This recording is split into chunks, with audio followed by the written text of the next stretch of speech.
welcome to the channel. You're watching part 3 of how to run a sub 3 hour marathon. I'm going to look at race day and some other do's and don'ts, things that I wish I knew at the time. Hope you enjoy.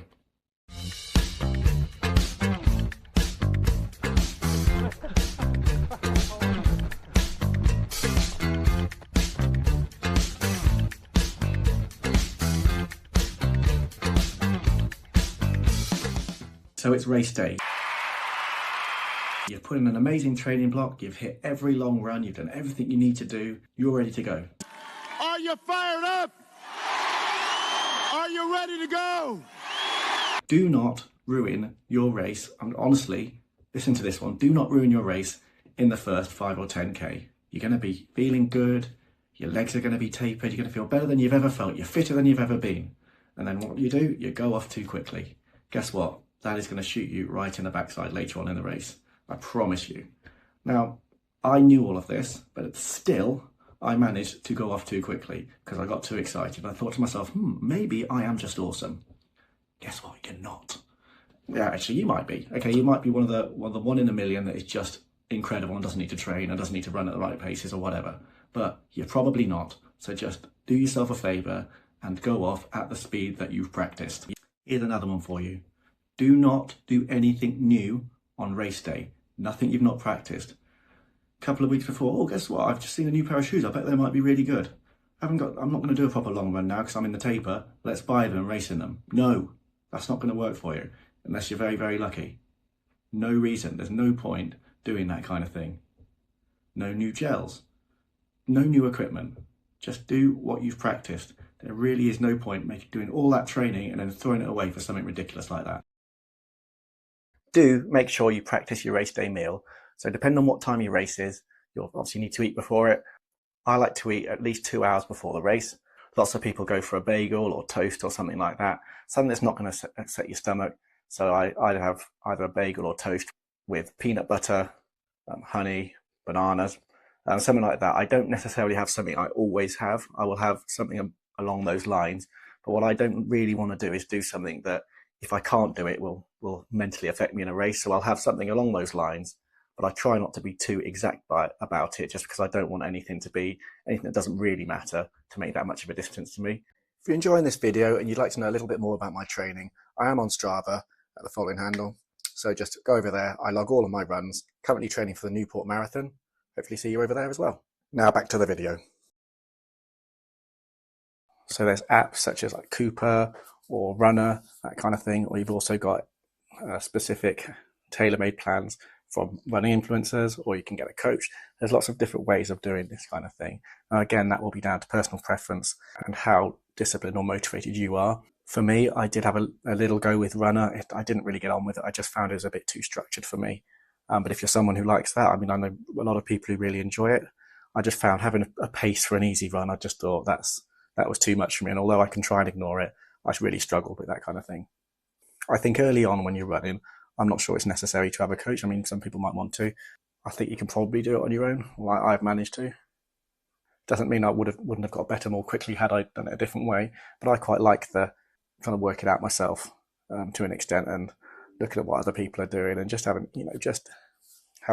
a little plan and moving my training around and just enjoying it and also fitting in other things that I want to do. I chuck in cross-country races with the club.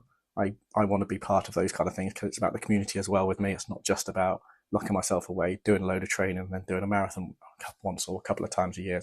That's not what I want to be doing. I'm not a professional. I want to get a lot out of running. It's not just about times. Doesn't mean times aren't important, but I look at it a bit more holistically than that.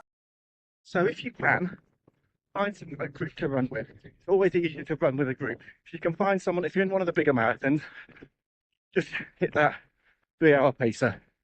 I'd say with pace as well, I have seen things or YouTube videos where the pacers haven't gone at the right pace and they've had a bit of a nightmare or they've got injured. So you can't 100% rely on that. But normally with the larger marathons, you will have one. Again, I remember the first one I did, the 3 hour pacer, was injured, so he didn't turn up. So I was hoping to go out with him or her, but at the same time, it didn't happen, so I just had to get on with it. You can't rely on that kind of thing. If you get the chance to run with people, run with a group, do that, but make sure it's within your wheelhouse. than the speed that you can manage. Goal setting. You're going to be looking to try and get sub 3. That's what you're here. That's what you're going for. That's what I really wanted. What is also a good idea is to have an A, B, and a C goal. So the A goal would be, right, I want sub 3. B goal could be 3.5. A C goal could be 3.10. Now it's easier to do this if you've got a personal best already, because your your B or your C goal might be a personal best. But if it's your first marathon, like it was mine, I really wanted to hit that 3 hours. That was my one goal. But it would also be good to have other things so that if you're not going to hit that, you can still carry on and you can still get something positive out of the race. Of course, you're going to be disappointed, but it is a process. And sometimes what's really good about running is it doesn't always go to plan. And that's the magic of the marathon. You just do all the training and you do the best you can on the day. I found it really interesting looking back at my first marathon. Lots of things I did well. There are things that I could definitely improve on. There isn't one thing alone that makes a marathon. It's managing to put all the different pieces together to get you to the best result you can. You really need to make sure not to worry about being perfect. Nothing is ever perfect. Not every run will go exactly how you want it to. The training plan, there might be issues within the training plan. You might get tired, you might get injured, you might have family issues, you might have work stresses. All those things are part of it. And so a lot of it is just about remaining positive. There'll be days when you're a little bit down. That's absolutely fine. That's just life. Just remember why you're doing it. It really isn't that important. It can be an important goal, but there are other things that matter as well. Really remember that, and you'll have a great time. There's a lot of advice out there. Now, some of it is good, some of it maybe not so good, but it all depends on what kind of runner you are.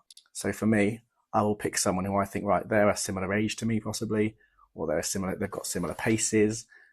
Pick someone. Don't go to Eliud Kipchoge and be, oh, what's he training like? If I train like him, I'm going to run the same speed as him. Of course you're not. It can be nice to have a look at some of the pros on there because there are some really interesting people on YouTube. You know, Philly Bowden, Jake Barraclough. There's loads of really, really interesting runners that are getting towards the elite level. And they're good to follow, and you can have a go at some of their training, but obviously you're not going to be able to do all of it. And at the same time, there's other people with different goals that might be doing slightly different things. Now, that is right for them. Doesn't necessarily mean it's right for you, but it's about finding your level and finding where you're comfortable. You will make loads of mistakes. It doesn't matter.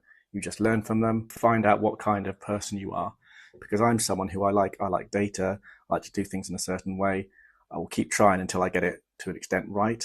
But at the same time, over the last few years, I've managed to realize that it isn't that serious. I'm doing it for fun. You need to keep that at the back of your mind. Are you currently training for a sub 3 marathon? Are there any things that you do that you think I might have missed? Please let me know in the comments. Thanks for watching. See you next time.